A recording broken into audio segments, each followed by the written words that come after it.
ఇప్పుడు Adobe ecosystem గురించి మాట్లాడుకుందాం.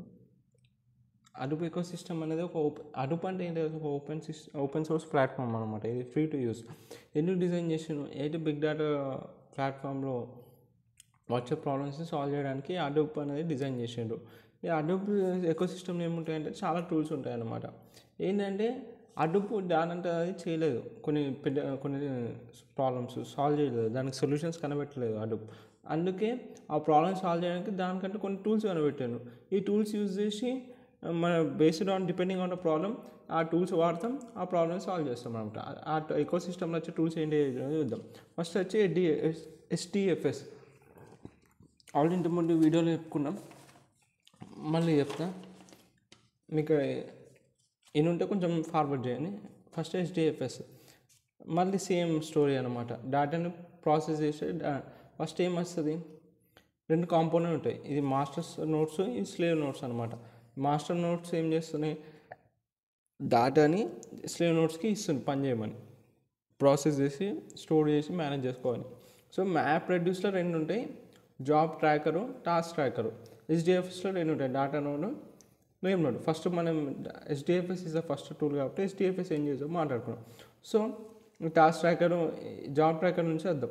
జాబ్ ట్రాకర్ ఏం చేస్తుంది, డేటా అనేది బిగ్గర్ డేటాని స్మాల్ పీసెస్లో డివైడ్ చేసి ఒక్కొక్క టాస్క్ ట్రాకర్కి అసైన్ చేసేస్తుంది. ఇప్పుడు అసైన్ చేసినాక ఏ డేటా ఏది దాన్ని ప్రాసెస్ చేస్తుంది. ఇవన్నీ ప్యారలల్గా ప్రాసెస్ అవుతాయి అనమాట డేటా అంట. ఆ ప్యారలల్ ప్రాసెస్ చేయడానికి డేటా చూసుకోవడానికి రెడ్యూస్ ఉంటుంది. సేమ్ ఒకటేసారి ఇన్పుట్ ఇస్తుంది, ఒకటేసారి అవుట్పుట్ ఇస్తుంది ప్యారలల్గా. ఇది లిస్ట్ ఫార్మాట్లో ఇన్పుట్ తీసుకుంటే లిస్ట్ ఫార్మాట్లో అవుట్పుట్ ఇస్తుంది. ఓకేనా, ఇదంటే రెడ్యూస్ పని. తర్వాత ఇక్కడ నుంచి ప్రాసెస్ అయిన డేటాని అంటే స్టోర్ చేసి మేనేజ్ చేసుకోవాలి, అది డేటా నోడ్ పని. సో ఏ ఇన్ఫర్మేషన్ అది ఏ డేటా నోడ్కి ఇచ్చినాం, ఏ పీస్ ఆఫ్ డేటా ఇన్ఫర్మేషన్ ఏ డేటా నోడ్ పైన ఉంది. సో ఆ ఇన్ఫర్మేషన్ అంతా నేమ్ నోడ్ దగ్గర ఉంటుంది. నేమ్ నోడ్ దగ్గర ఒక్క ఇన్ఫర్మేషన్ కాకుండా చాలా ఇన్ఫర్మేషన్ ఉంటుంది. ఇప్పుడు ప్రతి ఫైల్కి 3 కాపీస్ చేస్తుంది అడోబ్. ఒక్కొక్క కాపీ ఏ డేటా నోడ్లో ఉన్న ఇన్ఫర్మేషన్ ఉంటుంది. ఒకవేళ ఒక ఫైల్ అనేది ఫెయిల్ అయినాకో నెక్స్ట్ కాపీ అనేది ఎక్కడికి మూవ్ అవ్వాలనే ఇన్ఫర్మేషన్ అంటే దాని దగ్గర ఉంటుంది అనమాట. నేమ్ నోడ్ దగ్గర, డేటా నోడ్ దగ్గర ఏం చేస్తుంది, డేటాని స్టోర్ చేసి మేనేజ్ చేస్తుంది. మళ్ళీ ఇదంతా అయిపోయాక మళ్ళీ పైన పంపిస్తుంది. ఏదైతే ప్రాసెస్ అయిపోయినా డేటా స్టోర్ చేసినాక ఒకటేసారి మళ్ళీ ప్యారలల్గా పైన పంపించేస్తుంది డేటా నోడ్లకి. మళ్ళీ అలా జరుగుతుంది అన్నమాట. ఓకే, అర్థమైందా? ఇక్కడనే HDFS అయిపోయింది, రెడ్యూస్ అయిపోయింది.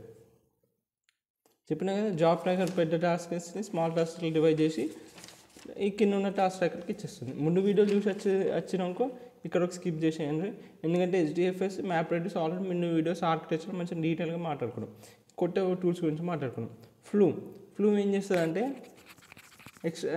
డేటా అనేది వేరే దగ్గర నుంచి ఎక్స్ట్రాక్ట్ చేసి, ఇప్పుడు సోషల్ మీడియా నుంచి వేరే యూట్యూబ్ నుంచి ఆ బిగ్ డేటాని ఎక్స్ట్రాక్ట్ చేసి HDFS అంటే అడోబ్ డిస్ట్రిబ్యూటెడ్ ఫైల్ సిస్టమ్లో లోడ్ చేస్తుంది. దీన్ని ఈజీగా ఏం చెప్పాలంటే ఏం చెప్పొచ్చు, మనం ఇది ఒక డేటా ఇంజెక్షన్ టూల్ అని చెప్పొచ్చు. ఓకేనా, డిఫరెంట్ సోర్సెస్ నుంచి డేటాని ఎక్స్ట్రాక్ట్ చేసుకోవచ్చు మనం ఈ ఫ్లూమ్ వాడి డైరెక్ట్ HDFSలోకి లోడ్ చేయొచ్చు అనమాట. డేటాని ఇంజెక్షన్ చేయొచ్చు, ఈ వర్డ్ గుర్తుపెట్టుకోండి. ఇది ఒక డేటా ఇంజెక్షన్ టూల్ అనమాట. Because of with this tool we can inject data in to the HDFS. ఆ డేటా మేబీ స్ట్రక్చర్డ్ ఉండొచ్చు, అన్స్ట్రక్చర్డ్ ఉండొచ్చు, semi structured, A type of data అయినా ఈజీగా ఇంజెక్ట్ చేయొచ్చు అనమాట ఈ టూల్ వాడి. ఇంకా IO, ఇది ఒక open source data warehouse system అనమాట. ఇది దేనికి పనికొస్తుంది అంటే క్యూరింగ్ చేయడానికి, అనలైజ్ చేయడానికి. ఎందుకంటే మన దగ్గర large amount of data sets ఉంటాయి కాబట్టి అవి ఏ ఫామ్లో స్టోర్ అవుతాయి అంటే H ఫైల్స్లో స్టోర్ అవుతాయి. H ఫైల్స్ అంటే అడోబ్ ఫైల్స్, అర్థమైందా? అదే ఇస్తుంది అనమాట. ఇది ఒక ఓపెన్ సోర్స్ డేటా వేరోస్. ఇది క్యూరింగ్కి, అనలైజింగ్కి పనికి వస్తుంది.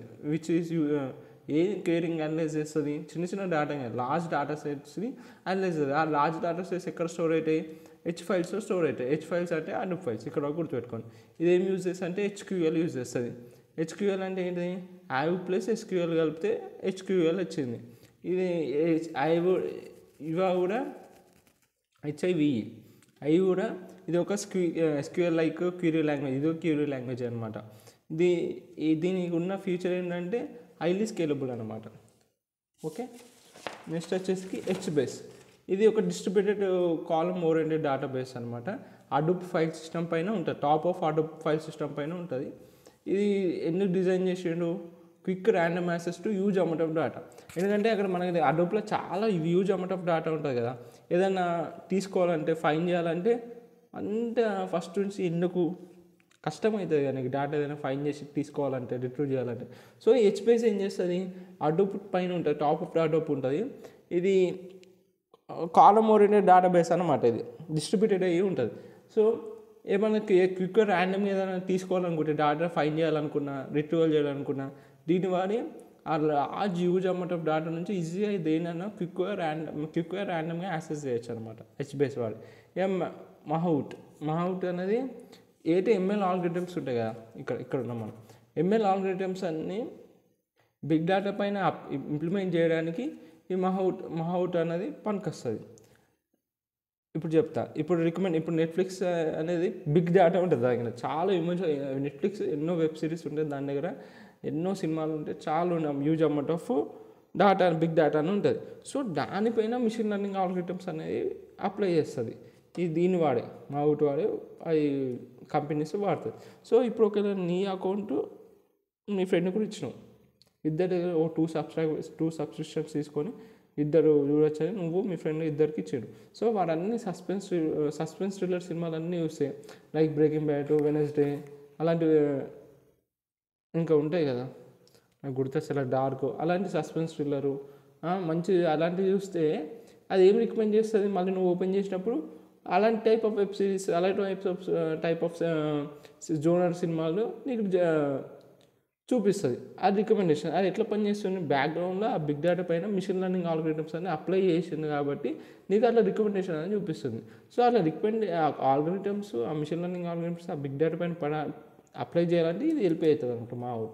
అట్లా క్లాసిఫికేషన్, ఇప్పుడు ఏదైనా మెయిల్ ఒకసారి నువ్వు స్పామ్ అని పెట్టేసినాక మళ్ళీ నీకు అది ఆటోమేటిక్గా స్పామ్ బాక్స్లోకి వెళ్ళిపోతుంది ఇంకోసారి ఆ దగ్గర నుంచి మెయిల్ వచ్చినప్పుడు.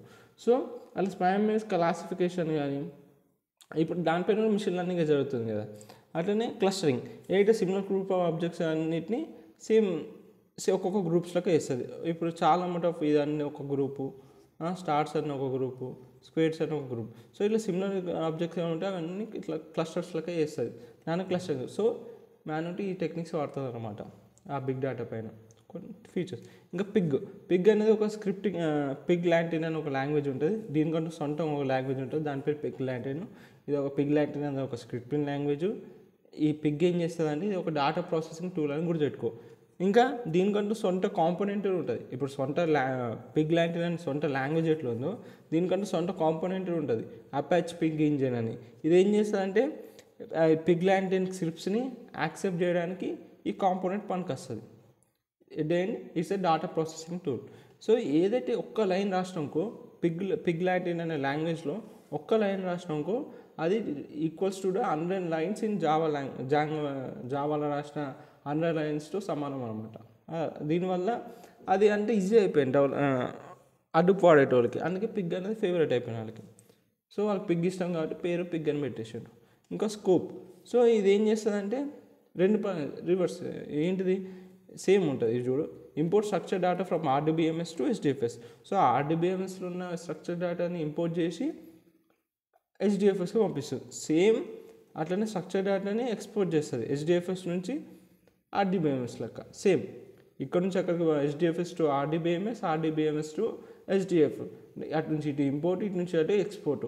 స్ట్రక్చర్ డేటాని చూసుకునేది ఇంపోర్ట్ చేసి ఎక్స్పోర్ట్ చేయడానికి స్ట్రక్చర్ డేటాని from HDFS to RDBMS and RDBMS to HDFS. Scoop అన్న మనకు వస్తుంది. ఇంకా జూ స్క్రీపర్, ఇప్పుడు పిగ్ అన్నాం, స్కూప్ అన్నాం, ఇదంతా ఒక అడవి లెక్కనే ఉన్నాయి కదా, ఇది ఒక జూ లెక్క ఉంది. సో ఇప్పుడు ఈ జూని అంటే చూసుకోవడానికి కూడా ఉండాలి కదా, అది జూ కీపర్ 2. ఇప్పుడు ఒక కాలేజీకి బయట ఎవరు ఉంటాడు, వాచ్మెన్ ఉంటాడు, ఒక వాచ్ కీపరు, దాని పేరు రూమ్ కీపరు, హౌస్ కీపరు. అట్లనే ఇప్పుడు ఇన్ని టూల్స్ ఉన్నాయి కానీ చూసుకోవడానికి ఏదో ఒకటి ఉండాలి కదా అట్లనే అన్ని టూల్స్ చూసుకోవడానికి జూ కీపర్ ఉంటుంది. దీని కారణంగానే ఆ టూల్స్ అన్నీ కలిసి మెలిసి ఒకదానితో ఇంకోటి కమ్యూనికేట్ అయ్యి ఈజీగా కలిసిమెలిసి ఉండి మంచిగా పనిచేస్తాయి అన్నమాట ఈ జూ కీపర్ పని. అది ఓకే.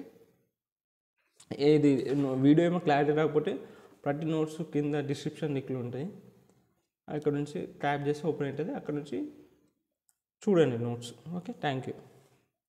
ఇంకా మీకు ఏదైనా సబ్జెక్టు ప్లేలిస్ట్ కావాలంటే డిస్క్రిప్షన్ పెడితే దాని రిలేటెడ్ ప్లేలిస్ట్ చేస్తాను నేను.